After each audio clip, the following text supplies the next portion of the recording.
اور دردناک عذاب ہے۔ آیت نمبر 6 وَيَرَ الَّذِينَ أُوتُوا الْعِلْمَ الَّذِي أُنزِلَ إِلَيْكَ مِن رَبِّكَ هُوَ الْحَقُّ، اور جن لوگوں کو علم دیا گیا وہ دیکھتے یقین رکھتے ہیں کہ جو کچھ آپ کی طرف آپ کے رب کی طرف سے نازل کیا گیا ہے هُوَ الْحَقُّ، وہ حق ہے، برحق ہے۔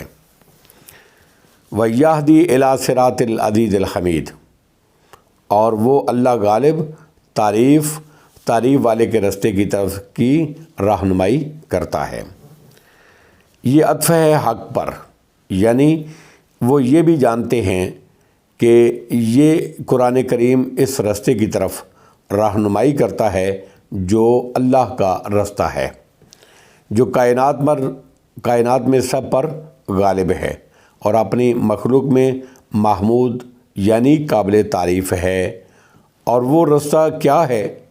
توحید کا رستہ، توحید کا رستہ، توحید کا رستہ، جس کی طرف تمام انبیاء علیہم السلام اپنی اپنی قوموں کو دعوت دیتے رہے کہ قولوا لا الہ الا اللہ تفلحوا تملک العرب والعجم، لا الہ الا اللہ، تمام انبیاء اس کی دعوت دیتے رہے۔ اور جن لوگوں کو علم دیا گیا وہ دیکھتے یقین رکھتے ہیں کہ جو کچھ آپ کی طرف آپ کے رب کی طرف سے نازل کیا گیا ہے وَهُوَ الْحَقُّ، وہ حق ہے، برحق ہے۔ وَيَهْدِي إِلَىٰ صِرَاطِ الْعَزِيزِ الْحَمِيدِ، اور وہ اللہ غالب تعریف والے کے رستے کی طرف رہنمائی کرتا ہے۔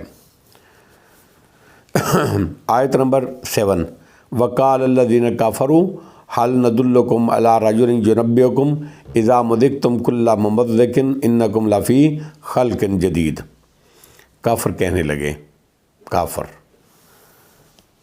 یہ اہل ایمان کے مقابلے میں منکرین آخرت کا قول ہے، ان کی بات ہے جو آپس میں انہوں نے ایک دوسرے سے کہی۔ کافر کہنے لگے کیا ہم تمہیں ایک ایسا شخص بتائیں، رجل علی رجل، ایسا شخص بتائیں، اس سے مراد حضرت محمد رسول اللہ صلی اللہ علیہ وسلم ہیں جو ان کی طرف اللہ کے نبی بن کر مبعوث ہوئے تھے۔ کافر کہنے لگے کہ کیا ہم تمہیں ایک ایسا شخص بتائیں یُنَبِّئُکُم، جو تمہیں یہ خبر دیتا ہے، یعنی عجیب و غریب خبر، ناقابل فہم خبر۔ ہم تمہیں ایک ایسا شخص بتائیں جو تمہیں خبر دیتا ہے اذا مذقتم کل ممزق انکم لفی خلق جدید، کہ جب تم بالکل ہی پارا پارا کر دیے جاؤ گے، ریزہ ریزہ کر دیے جاؤ گے، تو بے شک تم البتہ اثر نو پیدا کیے جاؤ گے، یعنی مرنے کے بعد جب تم مٹی میں مل کر ریزہ ریزہ ہو جاؤ گے، تمہارا ظاہری وجود ناپید ہو جائے گا، ختم ہو جائے گا، تمہیں قبروں سے دوبارہ زندہ کیا جائے گا اور دوبارہ وہی شکل و صورت تمہیں عطا کر دی جائے گی جس میں تم پہلے تھے۔ یہ گفتگو انہوں نے آپس میں استہزاء مذاق کے طور پر کہی تھی۔ انکم لفی خلق جدید، تو بے شک تم البتہ اثر نو پیدا کیے جاؤ گے۔ آیت نمبر 8 افطرا علی اللہ کاذبا ام بہ جنہ، کیا اس نے اللہ پر جھوٹ گڑا ہے یا اس کو جنون لاحق ہے جو یہ باتیں کرتا ہے؟ یعنی دو باتوں میں سے ایک بات تو ضرور ہے کہ یہ جھوٹ بول رہا ہے، اور اللہ کی طرف سے وحی اور رسالت کا دعویٰ یہ اس کا اللہ پر افطرا ہے، یا پھر اس کا دماغ چل گیا ہے اور دیوانگی میں ایسی باتیں کر رہا ہے جو غیر معقول ہیں۔ بل الذین لا یؤمنون بالآخرۃ فی العذاب والضلال البعید، قطعاً نہیں، اللہ فرماتے ہیں جو یہ باتیں کر رہے ہیں میرے نبی کے بارے میں وہ قطعاً ایسی باتیں نہیں ہیں، بلکہ جو لوگ آخرت پر ایمان نہیں رکھتے وہ عذاب اور دور کی گمراہی میں پڑے ہیں۔ اللہ تعالیٰ نے فرمایا بات اس طرح نہیں ہے جس طرح یہ گمان کر رہے ہیں، بلکہ واقعہ یہ ہے کہ عقل و فہم اور ادراک حقائق سے یہی لوگ قاصر ہیں، جس کی وجہ سے یہ آخرت پر ایمان لانے کے بجائے اس کا انکار کر رہے ہیں، جس کا نتیجہ آخرت کا دائمی ہمیشہ کا عذاب ہے، اور یہ آج ایسی گمراہی میں مبتلا ہیں جو حق سے غائب درجہ دور ہے۔ بل الذین لا یؤمنون بالآخرۃ فی العذاب والضلال البعید، وہ قطعاً نہیں بلکہ جو آخرت پر ایمان نہیں رکھتے وہ عذاب اور دور کی گمراہی میں پڑے ہوئے ہیں۔ آیت نمبر 9، افلم یروا الی ما بین ایدیہم وما خلفہم من السماء والارض، کیا پھر انہوں نے اپنے آگے اور پیچھے آسمان اور زمین کی طرف نہیں دیکھا؟ یعنی اس پر غور نہیں کرتے۔ اللہ تعالیٰ ان کی زجر و توبیخ کرتے ہوئے فرما رہے ہیں کہ آخرت کا یہ انکار آسمان و زمین کی پیدائش میں غور و فکر نہ کرنے کا نتیجہ ہے، ورنہ جو ذات آسمان جیسی چیز جس کی بلندی اور وسعت ناقابل بیان ہے، اور زمین جیسی چیز جس کا طول و عرض بھی ناقابل فہم ہے پیدا کر سکتا ہے، اس کے لیے اپنی ہی پیدا کردہ چیز کا دوبارہ پیدا کر دینا اور اس کو دوبارہ اسی حالت میں واپس لے آنا جس میں وہ پہلے تھی، کیسے ناممکن ہے؟ کیوں کرنا ممکن ہے؟ کیا پھر انہوں نے اپنے آگے اور پیچھے آسمان اور زمین کی طرف نہیں دیکھا؟ ان نشاء نقص بہم الارض اور نسقط علیہم کسفا من السماء، اگر اللہ فرماتے ہیں اگر ہم چاہیں تو ان کو زمین میں دھنسا دیں یا ہم ان پر آسمان کے ٹکڑے گرا دیں۔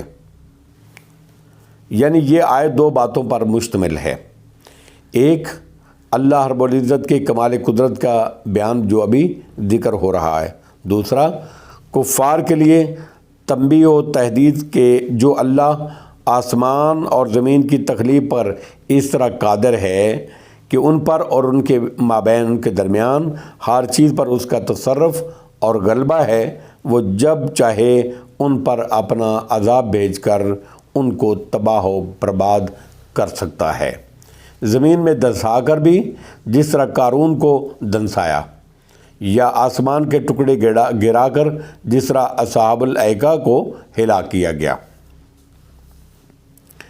ان فی ذالک لآیۃ لکل عبد منیب، بے شک اس میں ہر رجوع کرنے والے بندے کے لیے ضرور ایک نشانی موجود ہے۔ واللہ اعلم بالصواب، وآخر دعوانا ان الحمد للہ رب العالمین۔